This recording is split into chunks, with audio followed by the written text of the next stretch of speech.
All right. Hey, everybody. This is Sam Taggart with Can't Knock This and DDD Podcast, and I'm here with Bryan Jackson, and it's super fun, and I'm honored to actually be on this podcast with him because he has been my mentor for the last year and a half. We've worked together for the last year and a half. He is the president of sales at Solar and has over 11 years of entrepreneurship in this door-to-door space. He's done thousands of clear internet accounts where he launched the first 4G internet division of Pinnacle Security. He actually had this weird little stepchild, and he ran and blew that up, and they were like, whoa.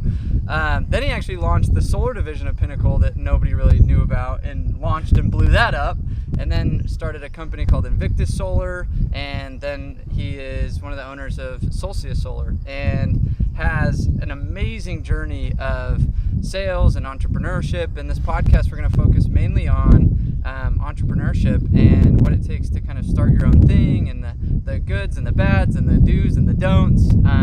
Just because a lot of people on this that are listening are probably saying, hey, I want to do a solar dealer or an alarm dealer or a satellite dealer or a pest dealer, or a lot of times it's like, at what point do I start my own thing, and what are the things that people don't tell you about when going into this, and things that we always assume, and then it gets hit in the face. It's just kind of uncovering some of the pain points and the goods and story of an entrepreneur. So super excited to have you on the show, Bryan. Yeah, excited to be here. Cool. So let's dive in. Tell us a little bit about your start. You have an interesting start into the door-to-door and this humbling experience. But... Yeah. Well, I think first, but we should talk about where we're at.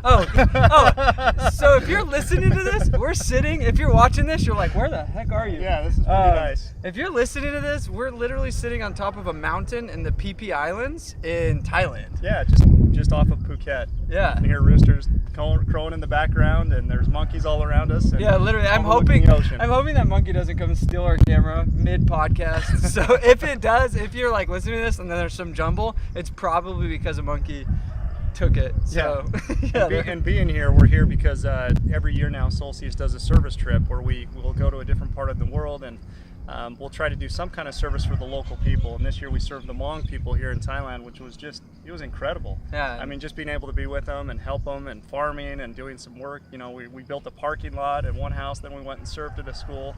And that's something you brought to Solstice, which has been really cool. And this is just a lot of fun to be able to do these trips. Yeah, no, service is one of the most powerful things, especially when you can get outside of your own element and be like, wow, I'm grateful that I have shoes, and I'm grateful that I have a good meal to go to. You know what I mean? Like, it just kind of humbles you and helps you get new perspective. So that was powerful. Yeah, absolutely. So you asked me about my story and what got me into door-to-door and entrepreneurship and all that kind of stuff. So just starting off, a little bit about who I am and my background is born and raised in Utah, and really was I love sports, was kind of my whole thing, my life. And my dad, my mom were all educators. It was really beaten into my head early on that in order to be successful, you really had to get a good education. So I worked hard in school, tried the very best I could, and then I also worked hard in sports, and I was fortunate enough to get a scholarship at Utah State and play football up there. And but the entire time, my parents were still continually beating in my head that, hey, you need to be focused on school. Football's great and all that, but school's where it needs to be. So I went through my bachelor's degree and got a business management degree. And then after that, I went on and I went back and I got a master's in business administration, so I got an MBA. And I remember all those years just really living very poor, and if anybody's been through college, you're not wealthy by any means. And when I was playing football, they wouldn't allow me to go out and work at the same time. It was an NCAA rule that you had to just focus and do football and school. And so I got married my first year in school. My wife and I were living off about $500 a month, which is crazy in itself. Yeah. Logan, Utah. Only place that's possible. So we were living off that, and I remember when I graduated thinking, I finally made it. Thinking that now I can go out and I can make the real money, and put out my application and my resume to several different big companies, and finally landed a job down in Utah County in American Fork in a company called True North Academy. And I went from $500 a month to making my first salary at about $65,000 a year, and I thought I was loaded. It's like, man, I finally have made it. This was back in about 2005, 2006. Which is probably as much as your parents or administrators make. Yeah, you know. yeah. I mean, I thought it was great. Yeah. And so what my wife and I did is what most people do when they finally get their first job is we went house shopping, and we went and bought a home in Saratoga Springs right on the lake. And for my wife, she thought she was in heaven, mainly because we had been from apartment to apartment, just one bedroom apartments, little tiny places. We had 2 kids now at this time, so shared bedrooms, all that kind of stuff, to living on what we thought was a mansion on the lake. And started my job, and I'd get to work around 8:30, 9 o'clock in the morning every morning, and I would go until about 6:30, 7 o'clock at night. I would go home every night, and I was with my family. We'd have dinner, and it felt like it was a very comfortable lifestyle. But as I started going through that job, I started just having this little bit of frustration, feeling like I was stuck. Yeah. Because I always wanted to progress and move up. And if you've been in athletics, it's always a challenge, like, I want to be the best type of a thing. Mm-hmm. And I looked at that job, and my boss, who had been at that company, had been there literally 10 years, had tenure. And if I was going to be able to move up, I was just going to have to be with the company for a long, long time. End of the first year came, and I got my first raise, and it was like 1.5%. Yes. And I learned that standard. That's how it is in the industry. And I was working really, really hard. Well, I started to get a little frustrated because of that, knowing that it was going to take me a while to move up. And one of my buddies that I was working with, he had a friend who had started his own company. And I went and visited his company. It was a company where they were selling for Worldmark by Wyndham. I don't know if you've heard of them, but it's basically timeshares, vacation ownership. And they were booking tours for Wyndham resorts. And every time he booked a tour, he would make $150 to $200 for having somebody go and visit this timeshare location. And he had hired about 15 high school kids. And I went over and I visited his company. I was like, man, if he can do it, I feel like I can do this for sure. I've got an MBA. I should be able to do it, right? So I went over and I thought, I can do this. And my other buddy that was working with me, he and I kind of decided together, hey, let's do this together. And so we started saying, okay, let's make a plan. Let's start the company. And about a month from now, we're going to quit our job. Well, when you're going to quit your job, the risk that comes in that is I had a mortgage that I had to pay. I have a wife and kids at home that depend on my salary. And I'm nervous about her living in this home that she absolutely loves, and now saying, hey, I'm thinking about quitting my job, and I'm not sure how I'm going to be able to pay for this home anymore. So the only way to do it, though, was to take the risk and really jump all in. Fortunate for me, my wife was very supportive, and she was willing to just support me. And I quit my job. I ended up putting my home up for rent because I didn't have money to pay the mortgage anymore with no salary coming in. And my wife and I moved to this little tiny home up in Trenton, Utah. You've probably never heard of it. It's got like 450 people in it. Okay. We moved to this little home where she grew up in because we wanted to save money on rent. It was about 1,000 square feet, something like that, out in a farm. So it was a farm home. And literally when I left that house with my wife, she bawled. She just cried. She's like, I can't believe we're doing this. The buddy that I was going to start the business with, he ditched me at the last minute. You're like, I just rented my house. He decided he got a job at a bank and was doubling his salary. He's like, I can't pass it up. So I'm all in at this point. And now it's just me.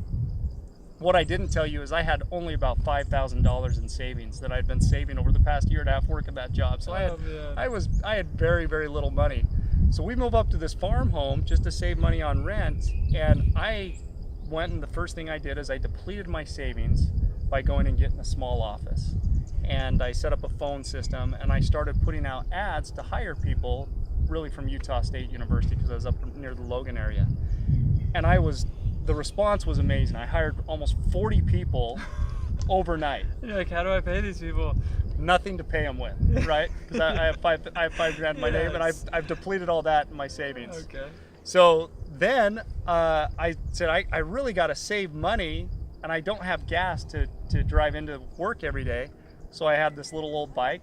I rode my bike into Providence, which is just south of Logan, and it's 45 miles from Trenton to Providence. Wow. And so I would typically wake up around 5 o'clock in the morning, and I'd get on the bike and I'd pedal for 2.5 hours till I got into the office.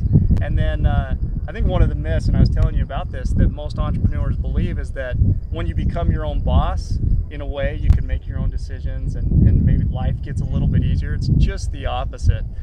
You work long hours. Everything, all the success of the company at the start at least is all dependent upon you and what you're doing in your work ethic. So I right into work all day long. I usually wouldn't leave until about 10:30 at night, and I'd get home about 1:30, 2 o'clock in the morning in pitch black, go to sleep for 4 hours, 5 hours, get up the next morning and do it all over again. Wow. So 100 miles a day on a bike. Yeah. That's insane. 5 hours. Yeah. So funny enough, I got this little gym pass at I think it was Planet Fitness for $9 a month, and I never used the gym once. I literally went there, showered after riding my showered bike at the gym. At the gym. It's like and then went I'm to just the paying office. for the showers. That's exactly what it was. So it was a lot of work, and I think that the risk that I took is I knew when I hired those 35 people and I put them on the phones, and I got on the phones with them and started selling for Wyndham, that I had 2 weeks to make payroll because I had no money to pay them. So the company paid me once a week. Payroll comes over every 2 weeks. I had to make a sell in order to even pay my people, otherwise I'm closing the business. Yeah. So I wasn't about out going getting a website or doing all those things that most entrepreneurs feel like they got to do before they can get started. I just had to sell, and that was it to be successful. So luckily, the first day we fell on our face, didn't sell hardly anything. The second day we got it together, we started making some sales, and by the first week we had enough sales come in that I was able to pay my people the next week, and then continued on that path, and little by little we made it until the first year the business ended, and I look back and I had doubled my revenue from what I was making at the salary job. Wow. And then the very next year I doubled again. So it was I think the biggest thing I learned in that experience starting my first business is that the key to success for a company is you have to have revenue come in the door right away. Yeah. And so many people fail, and I've seen it time and time again, where they feel like I've got to go out and I've got to spend money to make money. I've got to set up the right website. I've got to get the right marketing brochures. I've got to get everything squared away so that I have this image, then I can start my business. Huge. And the reality is you just got to go out and make a sell. And if you can make a sell, then you can have money coming in, and that way you can keep your business going. And later on you can build those things. Yeah. But that's what I first learned in my first entrepreneurship experience. Yeah, because had you spent the next 2 weeks trying to figure out marketing, you would have not made payroll, made a fool of yourself, and had to fire a bunch of people. Exactly. Oh, Exactly. man. Yeah. No, that's crazy though. But like the other principle behind that is simply putting your back up against a wall. Right. I mean, you I'm sure not consciously, but unconsciously, literally put yourself in a position to where it was like, this is life or death. Like, this is do or die. I just Exactly. rented my house.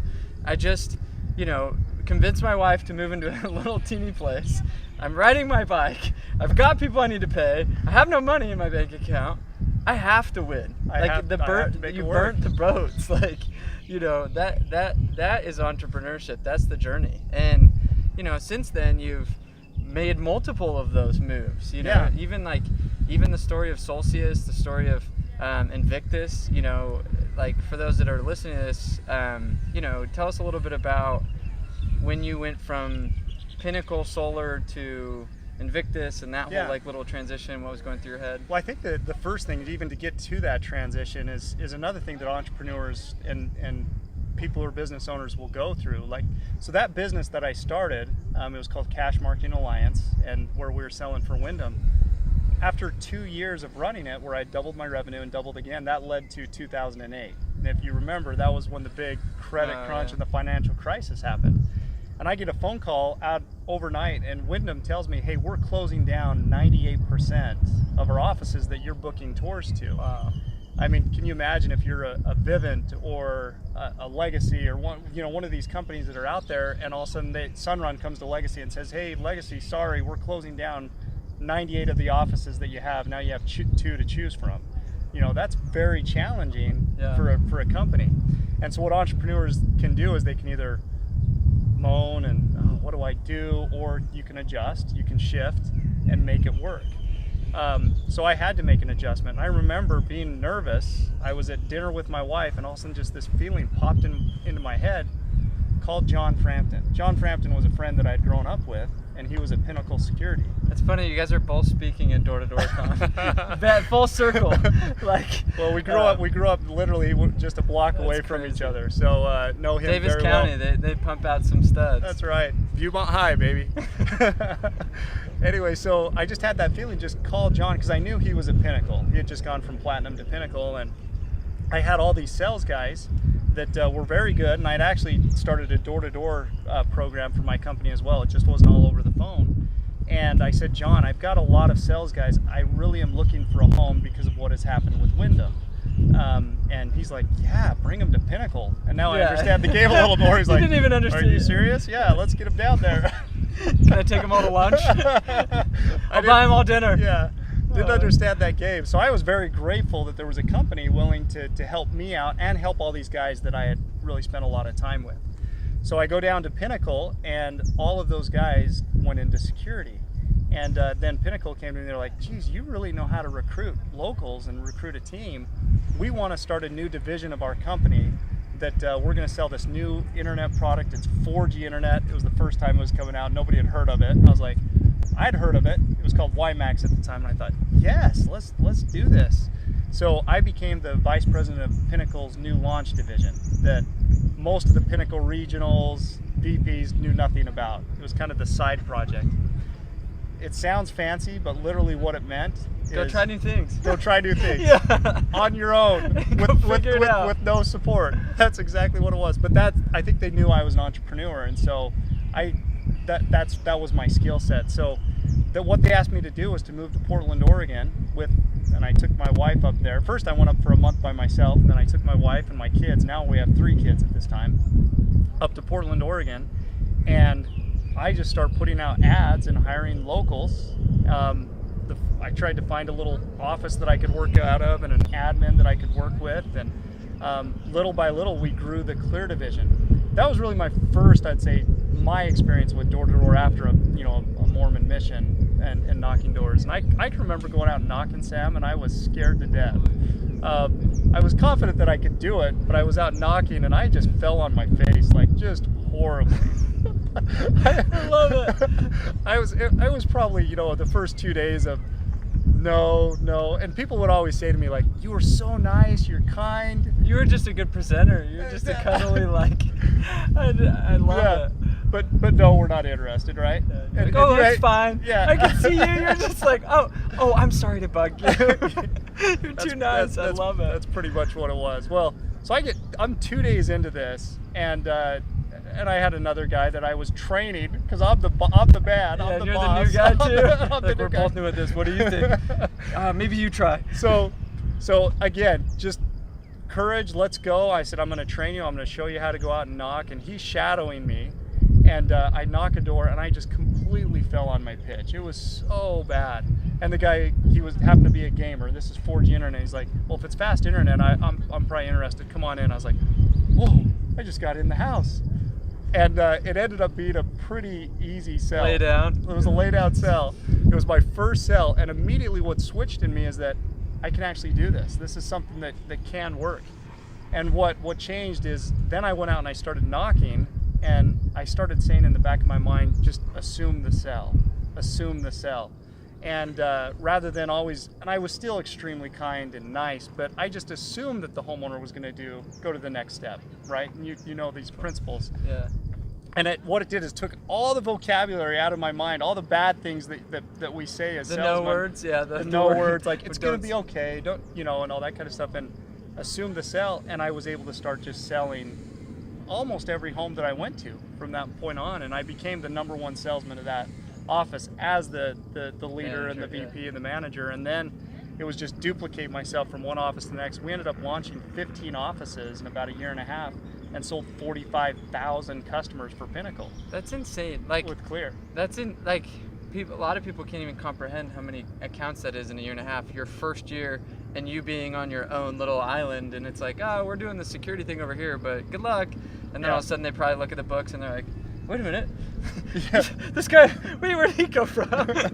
That's gotta be awesome. Yeah. So tell us a little bit about what you did to duplicate, because there's so many people that's their goal, it's to take one office, get it rolling, self-sufficient, move, new office, rolling, self-sufficient, and that's like the fifth level of leadership is developing leaders upon leaders, right? Yeah. So what do you feel like attributed to your skill set of being able to duplicate and create such fast offices that were actually functioning? Well, first I knew I had to lead by example. I had to be the number one salesman in that office, because people aren't going to follow anybody if they really don't believe that they can do it themselves. So when I went to Portland, that's exactly what I did. I became the number one salesman, and then I had people that I recruited that would come out and shadow me. I went to Dallas, Texas. I quickly became the number one salesman. But the other thing that I started doing is, the internet, social media. That time social media wasn't big, by the way, but all of these ways to recruit were powerful. So I started creating events for my recruitment. So I would put out a link to it was called Constant Contact. You probably heard of that, where I'd put out a link on Constant Contact, and I would put it out on Craigslist, and I'd say, come to this hiring event and learn what this new 4G internet is all about. And I would put that link out on ads, usually 2, 3, sometimes 4 times a day, running 2 events a day. And my goal was to get 15 to 30 people in a room. I would do a presentation about the opportunity to come and work for me and what I was doing. And then I would try to hire at least half of those people. And the other thing that I really learned is I tried as much as I could during that presentation at first to talk about how awesome the opportunity was. And then in the second half, really talk about how hard door-to-door is. Set the expectation. Set the expectation. And my goal was literally to push out all the pretenders, those guys that weren't very serious. And I wanted those people that were serious, they wanted to give it their full effort to stick with me. And I was okay if I went into a room of, say, 45 and only 5 to 10 decided that they wanted to stay and work with our office. Because then I knew those 5 to 10 were going to be the studs. Those were going to be the guys or the girls that were going to stick with it. And I just continued to do those events, though, every day. I was consistent on my ads that were going out, and I would have an office of, say, 30, 40 people in 2 weeks, in a week, and I was able to do that in Portland and also in Dallas. Focus on training them and focusing on right. finding out who's the leadership. Right. And then the goal was training them, getting them out, getting them selling, and then finding out who's going to be that person that was going to replace me, and start grooming that person early on, and then have that person step into that leadership role, so then I could go to the next city and do the same thing. What attributes would you look for in the person that you were like, okay, he's my guy? Like, what were the main attributes you'd look for?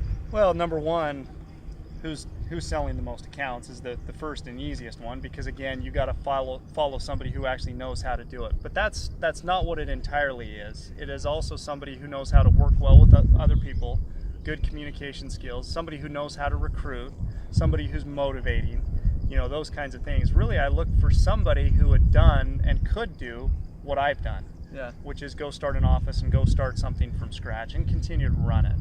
So what kind of conversations or things would you do to groom them? Like did you have some kind of leadership development set up, or did you have some training books? Like what did you do to be like, okay, in a month and a half, I need to like somehow make you a manager.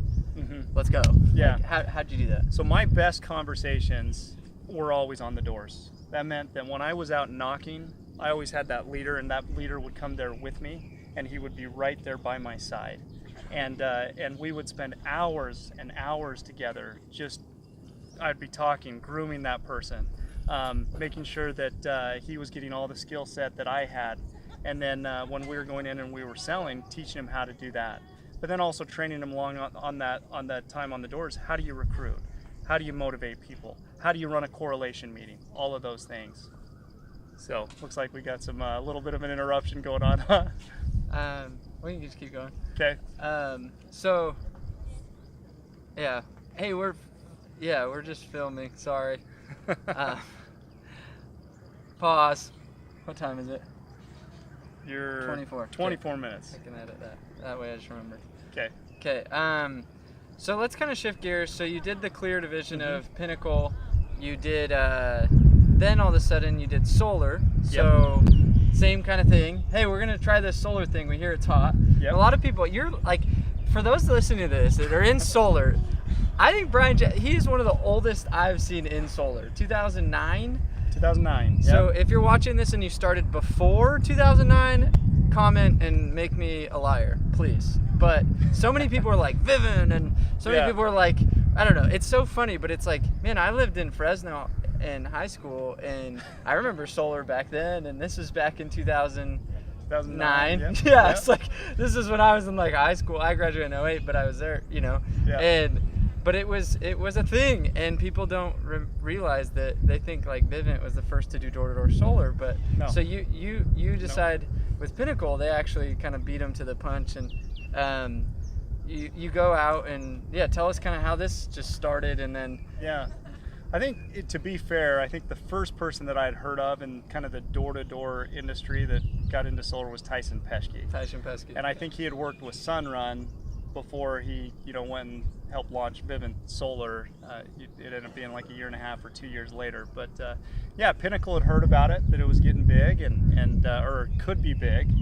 And so we decided that we were gonna launch a solar division. Again, me being the one who had launched their Clear division, I was the guy to do it.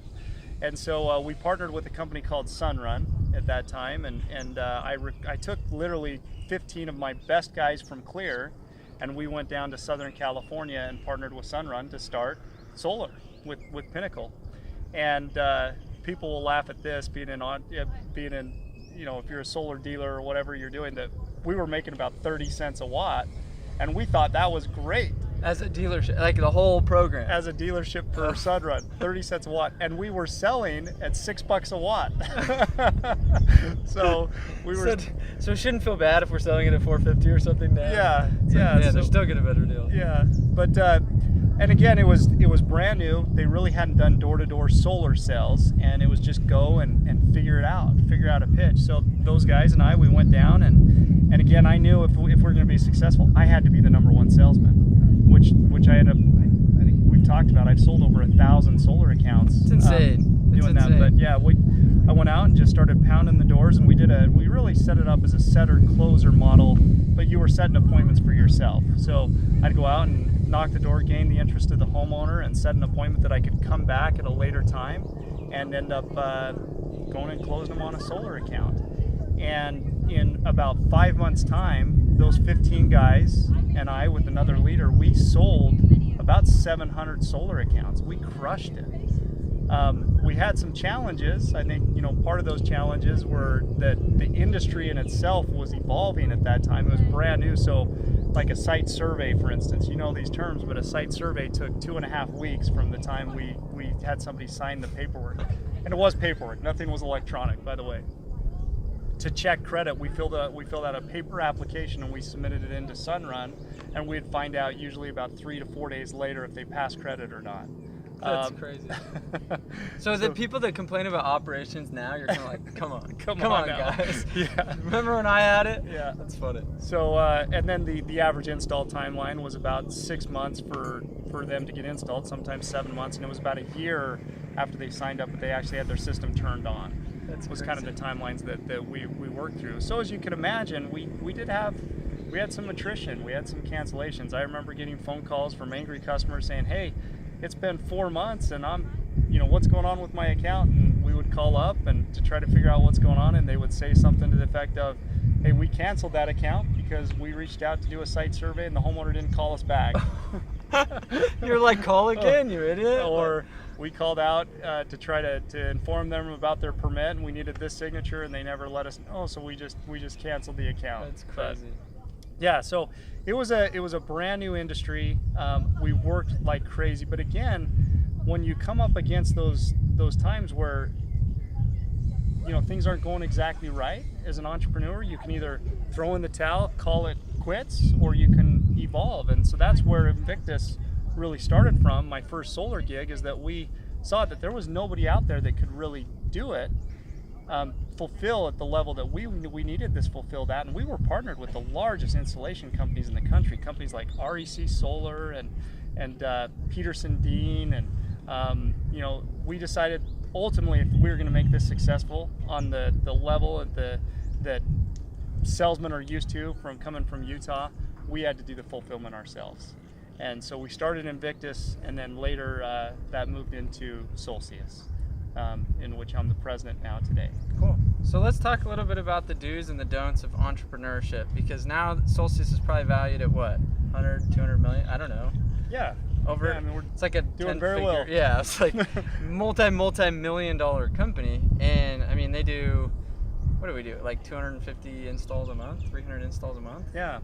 That's and a I think lot. you know, the do's and the don'ts. What I have seen is, you know, as part of Solstice, for the most part, we've been a dealer program. That's how we started. We wanted to take companies and give them the same opportunity that I had when I started with first Pinnacle's solar division and then Invictus, was to start your own business and then have a fulfillment company that's going to take care of all the back end for you.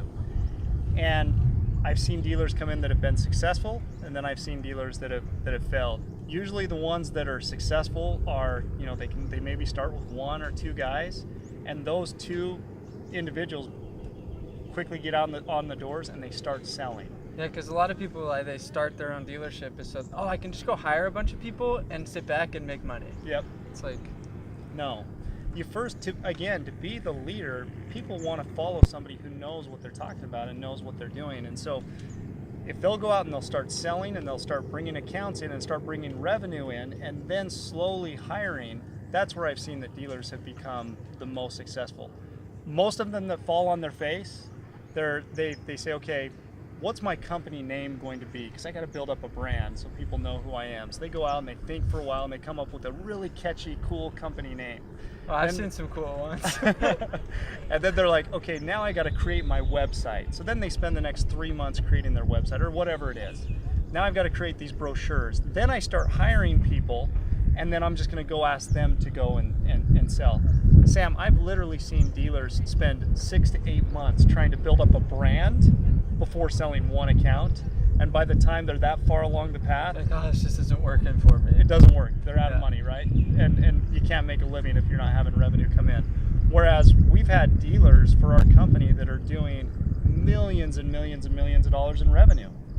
You know, we have one particular dealer that I was talking to you about that I know he personally is making 7 figures a year in his pocket that he's taking home. Crazy.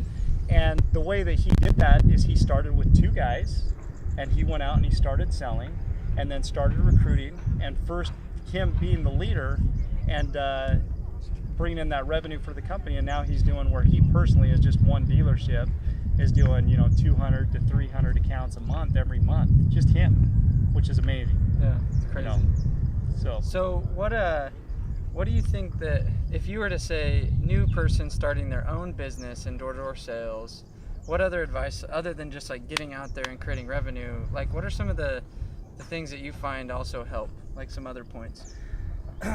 For me, it's always been working on yourself just as hard as you work on you know, going out on the, say, selling and on the doors. Working on yourself, reading good books. I know you and I both talk about this, and I've done meditation, I've done development, personal development work and all that. So you've always got to continually be sharpening your own saw. So I have a routine that every morning, and I've been very consistent with this, I'm usually up by about 4:30 in the morning, 5 o'clock in the morning, every morning. And the first thing that I want to do is I want to make sure I go and I get a good workout in. And so to get a good workout in, we good? Okay. To get a good workout in, I love putting on the headphones, and where most people are jamming to music and that, I'm jamming to an audiobook, or I'm jamming to a Tony Robbins podcast. I've listened to a few of your podcasts in the mornings as I'm doing my workouts, because I just want to have that early morning education and motivation that's going to help me throughout the entire day. So once I finish that, then I go out and I make sure that I plan my day. I do my morning affirmations, and then I typically, you know this, I drive 2 hours down to the office at Solstice. I live up in Eden. I never make that drive without having some kind of content that's good content that I'm listening to on the way. So I see a 2-hour drive a lot of times as a blessing, because I'm using that as education time. And so a good leader, other than just going out and pushing and slaying it on the doors and working hard, leading by example, is that you also have to be working on yourself just as hard, if not harder, in investing in yourself so that you can be that capable leader. Yeah, I think a lot of times people fail to consume new content to deliver to their people as well. Like, I've seen leaders that literally say the same quotes over and over and over again in the same lesson, and it's like, you've given that correlation 20 times. Like, you know, it's like, come up with something new, man. Yeah. And the only way to like keep your brain fresh is by consuming, taking notes, keeping track of, oh, that would be a good value add for my people. That would be a good nugget that I could apply maybe in my sale or whatever. But I feel like a lot of people, they get stagnant, and then that creates stagnancy. What's the word for that? I didn't know the word. Stagnation. They're stagnant. We'll just leave it at that. It creates stagnation in their business. And Yep. I think personal development is something that, you know, we both value a ton, but it's like, I think people undervalue like the impact that it makes for their own business. Yeah. And it's creating that balance in life too. And you know, if you're going to be able to do something like door-to-door sales, or you're going to become a very successful entrepreneur, you want to have some kind of balance in life, because you will burn out quickly. And so, you know, the areas in my life that I always try to continually work on and try to keep balanced are, number one, I want to make sure that my relationships in my family, my wife and my kids, that's on point. I'm also, as you know, I'm spiritual, and I want to make sure that is on point as well. So I see that whole relationship, spirituality, contribution, that's, if not, it's up there as the highest importance to me, and making sure that I'm working on that every single day and serving somebody in some kind of a way. That's what really, to me, brings lasting and true happiness. Second, I want to make sure that I'm physically fit, because if you don't feel good about yourself and, you know, this vessel that we work in every single day, how can you go out and perform at a high level? Yeah. So you want to make sure that you're constantly working out, you're getting exercise, you're getting enough sleep, which a lot of people, especially in summer sales, man, they let themselves go, because they go out and they work all day, and then they go to sleep at 2 in the morning, 3 in the morning, and they're eating way late, just junk at that time. Then they wake up late, and then they go out and they start working, and they forget about keeping that self balanced, that part of yourself balanced as well.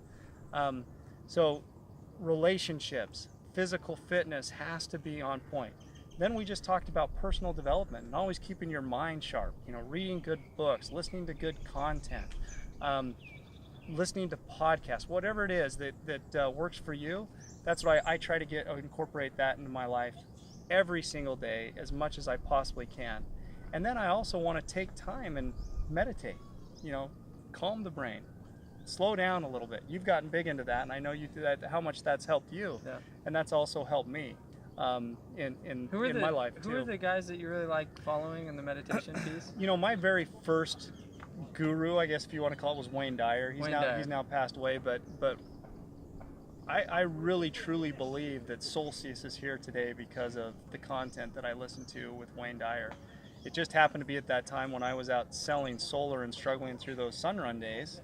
I listened to Wayne Dyer every single day. Wow. And I was practicing the things that he was teaching. And it was because of that I had the ideas to start working with, you know, a gentleman like Kelly Walker, and to create a Solstice to make that work. So very important to have that aspect in your life as well. Cool.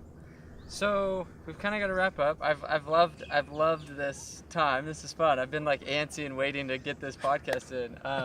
So what one last question, and I do this with all the podcasts, is I always ask, if you were to give the whole door-to-door industry, you know, everybody listening to this or watching this, one piece of advice, what would it be? One piece of advice for the whole door-to-door industry. And you can pick either like the leaders of it or reps. I mean, you can kind of pick who you want to cater that to. I think the phrase that I would give is, if it's to be, it's up to me. And what I mean by that is that I've seen so many times people make up excuses that just completely hold them back, because everybody knows the phrase about excuses. You can be successful selling pest control, security, solar. Obviously, I have a lot of personal bias probably to solar, but there's several areas that you can be successful. But the way to be successful is to go out and really just give it your very best effort every day, and not blame somebody else if something goes wrong. Just know that you always have complete control of your life. Yeah. You completely do. And if you will know that, knowing that, hey, that person didn't make that sell, or this number, we didn't hit this number, and you can internalize that and take ownership and say, well, that didn't happen because I didn't spend enough time with that person, or we didn't hit these numbers because I didn't put in this amount of energy or time with the team in this way, you know, and you really take ownership of that. Or I didn't get 5 deals today because I just didn't put in the time myself, rather than blaming somebody else, which happens so often. So often. That's the best advice I can give. If it's to be, it's up to me. I love that. I love that. No matter what it is. There's so many times where I can remember reps coming to me and being like, well, I didn't sell because you weren't like helping me and this. It's like, what do you mean? Like, you have a neighborhood, you have paperwork, like there's installers, like what's stopping you? Yeah. And they just push it off, and it's so sad because it's like you're never gonna get anywhere without the motto, if it's to be, it's up to me. Yeah. I love that. Yep. So thank you so much for your time, Bryan. This is like such an honor, honestly. Like, those that are listening to this, like, this guy's built a multi-million dollar company and done it over and over and over again. And so I feel like we can all pull some awesome nuggets from stuff you shared. So Appreciate it, Sam. okay, you're the man, dude.